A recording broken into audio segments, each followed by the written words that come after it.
Hey guys, so it's been about 2 years since I joined HEC Paris for the Masters in Management, and right now I'm in the second year of the program. In the first half of my gap year, that's last year, I was in Los Angeles, and now I'm in Paris doing another internship. Alright, so in this video, I'm gonna be talking about 10 things that I wish I knew before coming to HEC for my Masters. Whether you've already got in or you're planning to join, stay tuned because in this video, I'm gonna tell you exactly what you're signing up for. The first thing is that HEC Paris is not actually in Paris. It's in this quaint little town called Jouy-en-Josas, which is like 10 kilometers from Versailles. Yes, that Versailles. And to get to Paris from HEC by public transport, there's like multiple options, but each of those is gonna take about 1.5 to 2 hours. So yeah, it's really quite away from Paris. Around the campus, there's not really that much to do. There's one huge supermarket outside, and there's like a couple of restaurants in the town, and a place to get your hair cut, and the train station, and yeah, that's pretty much it. So like most of your life is gonna be in the campus itself. The student residences on the campus are actually really nice. This is something that I was really quite pleasantly surprised when I joined HEC. The studios that we were given were actually really nice. They had like a big glass window, a nice large desk, a tiny but well-equipped kitchenette, and a modern toilet. And I know that they were recently renovated because when I came to HEC for summer school in 2016, the situation wasn't really quite the same. Speaking of the residences, I know you might be tempted to bring a lot of stuff with you and like set up your room, you know, in a really nice way, but I would recommend that you be really careful about what you bring and what you don't, especially if you're going to be taking the gap year. Because after 9 months on the campus in the month of June, you have no idea where you might end up. Like in my case, in the first half of my gap year, I reached all the way across the ocean in Los Angeles. And then after staying in Los Angeles, I moved back to France, but while staying in India for a short bit, and like logistically, it was a mess. And I think life becomes much easier if you just have less stuff with you. Because it's a lot of work to sit and plan how you're going to store your stuff, what are you going to take, what are you going to leave behind, what are you going to throw away and or donate. And yeah, it's just a mess. I mean, it's just easier to, you know, use the Marie Kondo method and bring only what sparks joy. If there's any better time in life to be a minimalist, I think this is it. Learn French before coming. This is something that I absolutely can't stress enough. From the moment that you know that you're going to be coming to HEC Paris or to France, you know, I think you should start learning French. Having even a basic competency in French, like at an A1 level, will really go a long way when you come here. Because that'll provide a really strong and solid base from where to like learn more French, which you're gonna end up doing once you're here. And moreover, when you're out and about, when you're doing your administrative things, when you're at the bus stop or the train station, starting a conversation with a random stranger in French, I think it really warms them up to you here.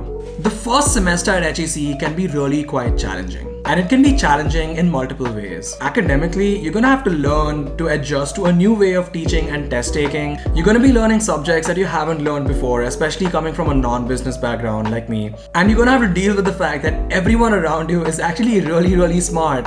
And that makes beating the bell curve much harder. And it also doesn't help that the volume of work to do is really high. I had like 7 to 8 courses at once, each of them with their own assignments and projects, and at the end of the semester I had 7 finals to take in 48 hours. It was really intense. Besides academics, there's other challenges associated with moving to a new country and continent. All the administrative stuff in France can get really complicated, like, you know, opening up a bank account, applying for social security, applying for healthcare, all of that stuff can be really challenging as well. And on top of that, you're gonna have to put yourself out there and make new friends and connections. And yeah, don't forget, everything is in French, so if it wasn't difficult enough already, it gets even harder because of that. Finding an internship for the gap year can be really hard. The second semester at HEC is a lot more chill academically, but another challenge starts creeping in, which is finding an internship for the gap year. As an international student who's not fully fluent in French, it can get really hard. Facing constant rejections, it can start to really put you down. And this is something that most of my peers have faced. What makes this even worse is that everyone around you is going to be talking about what interviews they're doing, where they are at the application process, what companies they're applying for, who they've been networking with. It gets pretty crazy and it starts becoming like an echo chamber, and that just makes everyone really stressed. What's important to remember here is that yes, some people do have it easier to find an internship and others do have it much harder to find an internship. But everyone has their own set of unfair advantages, and so do you. While it's cool to talk about your internship search with everyone else and find out what they're up to, remember to not compare yourself with everyone else. Because everyone's from different backgrounds and they're trying to achieve different things, and it's not a competition. You will find something eventually. You just need to hang in there and don't lose hope. The good thing is that it's really hard to find something in the first half of the gap year, but it becomes much easier for the second half. Learn some basic cooking. You'll probably be quite busy in the first year, and sometimes you may not have the time or the desire to go to the student restaurant where the food isn't honestly that great. This is when it'll really help if you know how to cook, because your studio comes with a kitchenette that you can use. You won't be stuck eating vending machine sandwiches or like instant ramen, because getting food delivered to campus is also not that easy. Moreover, knowing how to cook well even helps your social life, because like I said, there aren't that many options to eat good food around the campus. So if you invite people and offer to feed them, they're not gonna say no. The HEC lake is really quite beautiful. The advantage of having a campus out in the middle of nowhere is that there's tons of nature around. And this includes the famous HEC lake. It's absolutely gorgeous, especially in the fall and in the spring. And it's a great place to go for a run, to go for a walk with friends or by yourself. And there's also picnic tables and a barbecue. And parties by the lake are super common and they're a lot of fun. It's a great place to go and blow off some steam, because you're probably gonna have to do that a lot.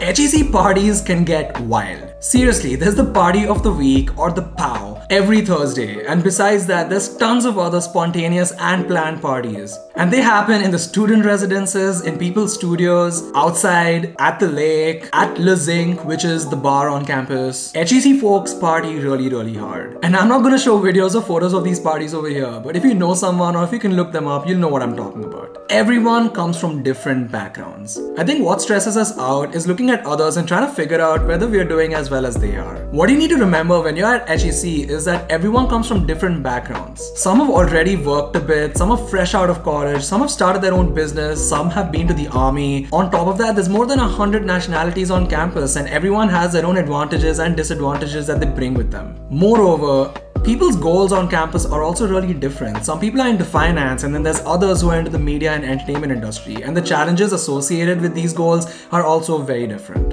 And some people, they know French and others don't, and that also gives people different advantages. So I guess it's really not fair to compare yourself with anyone else at HEC, because you know, you're doing a completely different thing, you're coming from a completely different background, and it's just not fair to do that. I'd say figure out what your path is and work towards that path, and you know, don't look over your shoulder or look to the sides to see what everyone else is doing, because that's just gonna lead to frustration and stress. I know this video was a long time coming, but I thought after spending 2 years at HEC, I feel more confident speaking about these things now. If you found this video useful, hit that subscribe button, because I'm gonna be uploading more videos about HEC very soon. And otherwise, hit that like button too, because it really helps me out. Thanks a lot, and see you guys in the next one.